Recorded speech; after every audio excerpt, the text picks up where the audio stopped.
रहीम। आज हम second year का पहला टॉपिक स्टार्ट कर रहे हैं और इसका नाम है इलेक्ट्रोस्टैटिक। इलेक्ट्रोस्टैटिक चैप्टर नंबर 12 का फर्स्ट टॉपिक। अब इसमें इलेक्ट्रो जो है इसके मतलब क्या होते हैं या इसके मीनिंग क्या होते हैं इसको हमें पता होना चाहिए। इलेक्ट्रो कहते हैं चार्ज को, ठीक होगा, और स्टैटिक कहते हैं रेस्ट को। अब इलेक्ट्रोस्टैटिक का मतलब क्या हो गया? इलेक्ट्रोस्टैटिक मीन्स ठीक है, दैट ब्रांच ऑफ फिजिक्स भी वो branch which deal with the study of charge, जो कि चार्ज की स्टडी करवाएगी एट रेस्ट के ऊपर। याद रखना हमारे पास चार्ज दो तरह के हैं, पॉजिटिव चार्ज भी है, हमारे पास है नेगेटिव चार्ज भी है। चार्ज पॉजिटिव हो या नेगेटिव हो, दोनों की हम स्टडी अगर रेस्ट पे करेंगे तो इस ब्रांच का नाम क्या रख देंगे? इलेक्ट्रोस्टैटिक। प्रॉपर्टी ऑफ चार्ज के बारे में बताएगी, चार्ज की, ठीक है, फोर्सेस के बारे में बताएगी। और इसी तरह अगर हम देखें तो चार्ज यहाँ पे लिखा तो चार्ज जो है ये क्यू, इसको हम, ठीक है, वैल्यू इसकी हमें याद रखनी है। तो हमारे पास क्या होती है 1.6 जो चार्ज के ऊपर वैल्यू होती है ना, ये पॉजिटिव लिखा हुआ है या ये नेगेटिव लिखा हुआ है, इसकी जो वैल्यू होती है ये याद रखनी है, ठीक है। इसकी वैल्यू हमारे पास कितनी होती है, इसको ई से डिनोट करते हैं चार्ज को। 1.6 इंटू 10⁻⁻19, ये मोस्ट इम्पॉर्टेंट MCQs है, ठीक है, कि ये 1.6 10⁻⁻19 कूलम जो है ये चार्ज की वैल्यू होती है। वो पॉजिटिव चार्ज है तो पॉजिटिव, ठीक है, यहाँ पे प्लस लगा देंगे ऐसे, अगर पॉजिटिव चार्ज है तो ऐसे, और नेगेटिव चार्ज है तो यहाँ पे लिख देंगे -1.6 10⁻⁻19। अब उसके बाद हमने जब कहा कि हमारे पास ये इलेक्ट्रोस्टैटिक जो है ये चार्ज के बारे में बताती है, तो फर्स्ट आपके पास लफ्ज़ आता है चार्ज क्या है, व्हाट इज चार्ज, ठीक होगा। तो यहाँ पे अब हम डिफाइन करेंगे कि चार्ज क्या होता है, ये चार्ज के हमारे पास मतलब क्या है, ये चार्ज हमारे पास क्या, ठीक है। जैसे हमने कहा था कि हमारे पास ये एक बॉडी है और इस बॉडी के अंदर ये छोटे छोटे पार्टिकल्स होते हैं, और इन छोटे छोटे पार्टिकल्स को हम, ठीक है, क्या कहते हैं, अमाउंट ऑफ सब्सटेंस, ठीक है, और अमाउंट ऑफ सब्सटेंस कहते हैं। तो ये अमाउंट ऑफ सब्सटेंस जो है ये सारा कोई मिल के हमारे पास क्या बनाता है, ये मैस बनाता है। क्या बनाता है? ठीक है, कि ये जितने भी छोटे छोटे पार्टिकल्स थे सारे मिले और मिल के उन्होंने एक क्या बना दिया, हमारे पास मैस बना दिया। सेम एज चार्ज क्या है, इस मैस के ऊपर पाए जाने वाली एक प्रॉपर्टी है, प्रॉपर्टी ऑफ द मटेरियल,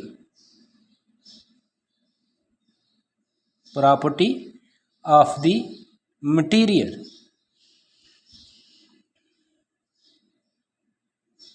ठीक है, कि प्रॉपर्टी ऑफ द मटेरियल्स है विच इज, ठीक है, और ये कौन सी होती है? अनसीन, ठीक है, अनसीन, या हम इसको इंस्ट्रिक भी कहते हैं,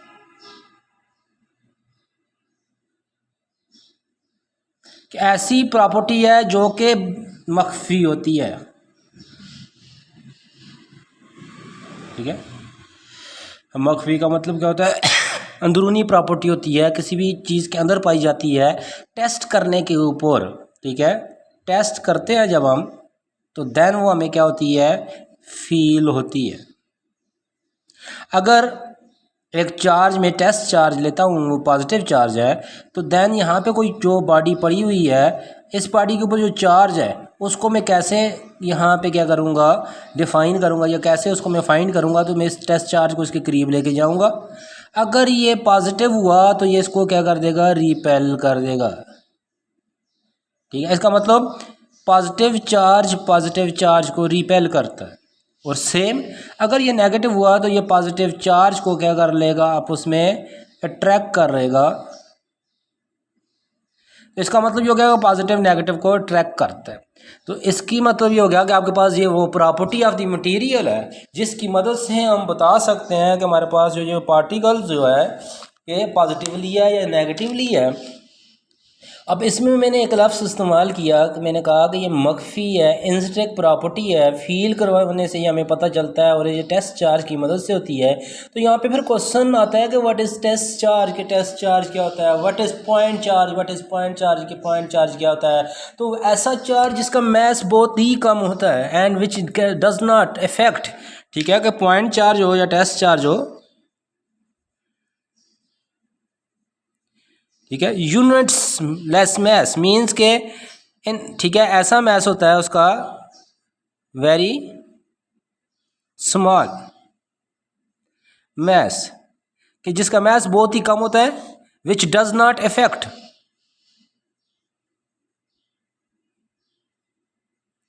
ठीक है, इफेक्ट द फील्ड, कि जो कि हमारे पास किसी भी फील्ड को इफेक्ट नहीं करता।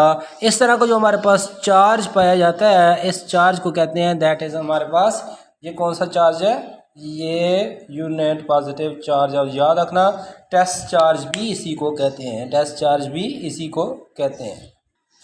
अब बातें हो रही थी कि हमारे पास यूनिट पॉजिटिव चार्ज या टेस्ट चार्ज, मैंने कहा ये हमारे पास, ठीक है, स्मॉल अमाउंट होता है, तो ये पॉजिटिव ही क्यों लेते हैं, ये नेगेटिव क्यों नहीं लेते यूनिट पॉजिटिव चार्ज या टेस्ट चार्ज को हम, ठीक है।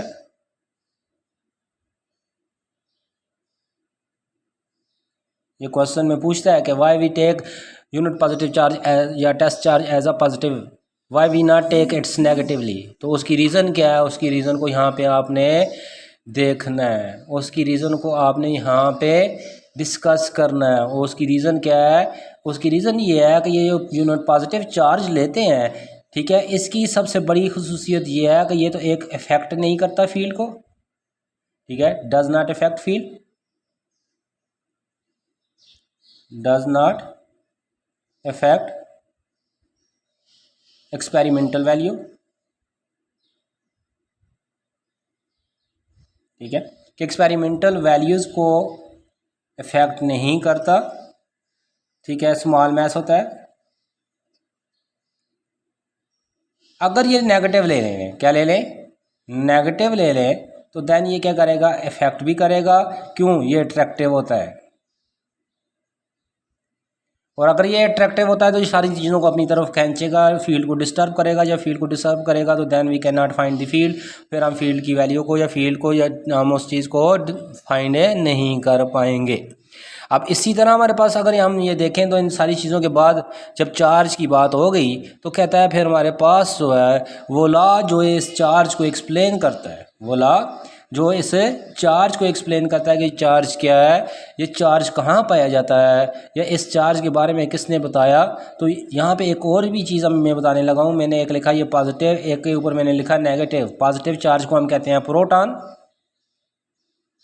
नेगेटिव चार्ज को कहते हैं हम इलेक्ट्रॉन, और मेरे पास एक और होता है जिसके ऊपर ज़ीरो लिख देते हैं, जिसको हम कहते हैं न्यूट्रॉन। न्यूट्रॉन मीन न्यूट्रल, याद रखना, जिस पे ज़ीरो चार्ज होगा वो न्यूट्रॉन होता है, जिस पे माइनस चार्ज होगा वो इलेक्ट्रॉन होता है, जिस पे प्लस चार्ज होगा वो प्रोटॉन होता है। लेकिन यहाँ पे एक और चीज़ भी बताना चाहूँगा कि अगर मैं यहाँ पे पॉजिटिव लिख के इसके आगे मैं लिख दूँ ये इलेक्ट्रॉन है, तो कोई भी बंदा इसको जस्टिफाई नहीं कर सकता ये इलेक्ट्रॉन है या प्रोटॉन है।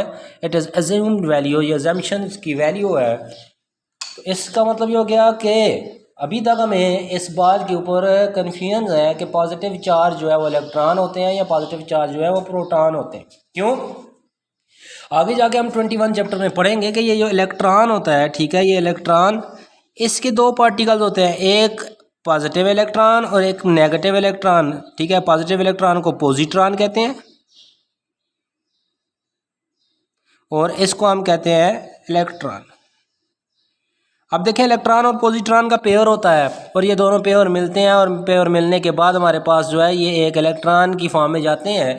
इसका मतलब एंटी पार्टिकल इसका एग्जिस्ट कर रहा होता है। तो ये सारी की सारी चीज़ें जो हमारे माइंड के अंदर आती हैं, कहता है ये इन सारी चीज़ों को अगर हम यहाँ पे डिस्कस करेंगे तो ये हमारे पास जो है एक नई फिज़िक्स बनेगी एंड दैट इज़ कॉल्ड हमारे पास, ठीक है, इसको हम न्यूक्लियर फिजिक्स कहते हैं। चैप्टर 21 में इंशाल्लाह इसके ऊपर हम बेसिक या ब्रीफली देखेंगे इन चीज़ों को।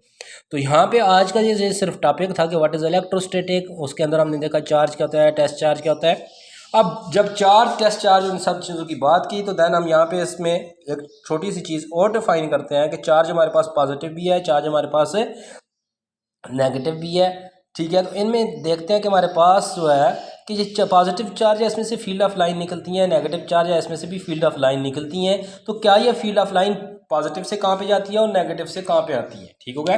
तो याद रखना है जब हमारे पास ये पॉजिटिवली चार्ज हुआ, क्या हुआ, पॉजिटिवली चार्ज हुआ, तो इसके अंदर से फील्ड ऑफ लाइन आउटवर्ड होंगी, बाहर की तरफ जाएंगी। ठीक है, ये फील्ड से बाहर की तरफ इनकी लाइंस को क्या करेगा, एक्सपेंड करेगा। लेकिन अगर यही नेगेटिवली चार्ज हुआ तो देन इसकी फील्ड ऑफ लाइन इनसाइड होगी, ये आपके पास क्या है, सेंट्रल की तरफ होगा। तो इसलिए देखें सेंट्रल की तरफ जो फील्ड ऑफ लाइन होगी, अगर इसको हम टेस्ट चार्ज ले लेंगे तो ये डिस्टर्ब करेगा फील्ड को। सेम एज इसी तरह अगर हम देखें कि हमारे पास जो है, ठीक है, दो अगर सेम चार्जेस हैं तो उनके दरमियान फील्ड ऑफ लाइन स्ट्रांग होगी या वीक होंगी, और अगर दो अपोजिट चार्जेस हैं तो इनके दरमियान फील्ड ऑफ लाइन वीक होंगी या स्ट्रांग होगी। तो इन चीज़ों के ऊपर भी हम यहाँ पे डिस्कस करने लगे हैं। तो हम उसको देखते हैं कि फील्ड ऑफ लाइन जो है सेम चार्जेस के दरमियान स्ट्रांग होती हैं या field of line opposite charges के दरमियान स्ट्रांग होती है।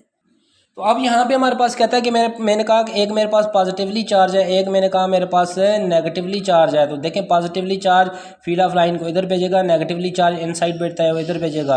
तो इन दोनों के दरमियान जो है एक स्ट्रांग बॉन्डिंग बन जाएगी। स्ट्रांग बॉन्डिंग का मतलब ये हो गया कि ये फील्ड ऑफ लाइन पॉजिटिव और नेगेटिव के दरमियान होती है, ये स्ट्रांग फील्ड होता है।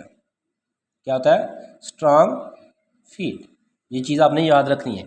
और अगर यही फील्ड आपके पास पॉजिटिवली चार्ज और पॉजिटिवली चार्ज या फिर नेगेटिवली चार्ज और नेगेटिवली चार्ज के दरमियान हुआ तो ये इसमें से देखें फील्ड ऑफ लाइन ऐसे निकलेंगी, इसमें से भी फील्ड ऑफ लाइन ऐसे निकलेंगी। इस, ठीक है, एक दूसरे को क्या करेंगी, रिपेल करेंगी। जब एक दूसरे को रिपेल करेंगी तो देन इनके ये दरमियान वाला जो पोर्शन होगा, ठीक है, इसी तरह ये भी रिपेल करेंगी, इनके दरमियान वाला ये पोर्शन हो या ये स्पेस खाली रह जाएगी। और अगर इनके दरमियान ये जो स्पेस खाली रह जाएगी तो यहाँ पे वीक फील्ड होगा। ठीक होगा। और जब वीक फील्ड होगा तो आपको समझ आ जानी चाहिए, ठीक है, कि हमारे पास ये कौन सी फोर्सेस है। ठीक है, ये हमारे पास है सेम चार्जेस की वजह से फोर्सेस हैं। आप देखें ये सेम चार्जेस की देखें आपने वीक है, अगर अपोजिट चार्जेस की बात करें तो वो क्या है, स्ट्रांग है। ठीक है, तो हम इसके साथ लिख भी देते हैं, ये हमारे पास क्या है, सेम अपोजिट चार्जेस,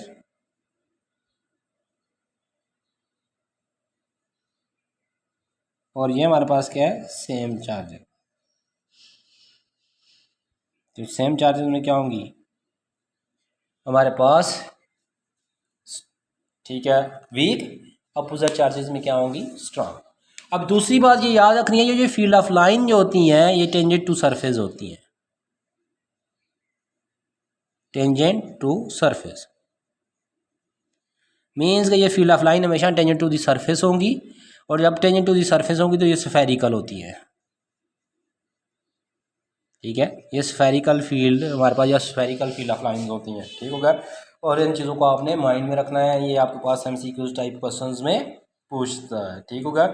अब इसी तरह नेक्स्ट हम देखेंगे इंशाल्लाह, नेक्स्ट हमारा जो टॉपिक होगा वो हमारे पास इलेक्ट्रोस्टैटिक के ऊपर लॉ होगा, एंड इसको फर्स्ट लॉ ऑफ इलेक्ट्रोस्टैटिक और कूलम्स लॉ ऑफ इलेक्ट्रोस्टैटिक भी कहते हैं। That is a important topic for also, ठीक है, MD CAT and also for paper. ठीक है, ये पेपर के अंदर भी इसमें से बहुत शॉर्ट क्वेश्चन आ जाते हैं या न्यूमेरिक, ठीक है, आपके पास लॉन्ग क्वेश्चन के तौर पे भी ये पूछा जा सकता है। तो ये थी आज के लिए हमारे पास ये फर्स्ट हमारे पास टॉपिक, ठीक है, इलेक्ट्रोस्टैटिक के ऊपर, and first lecture for second year. अब मज़ीद सेकंड ईयर के लेक्चर्स डेली के बेसिस के ऊपर और ब्रीफ के साथ या ब्रीफनेस के साथ आपको मिलेंगे इंशाल्लाह। तो इसके लिए आपने चैनल को देखना है, सब्सक्राइब करना है, ताकि आपको नई आने वाली वीडियो डेली के तौर पे मिलती रहे। ओके, अल्लाह हाफ़िज़।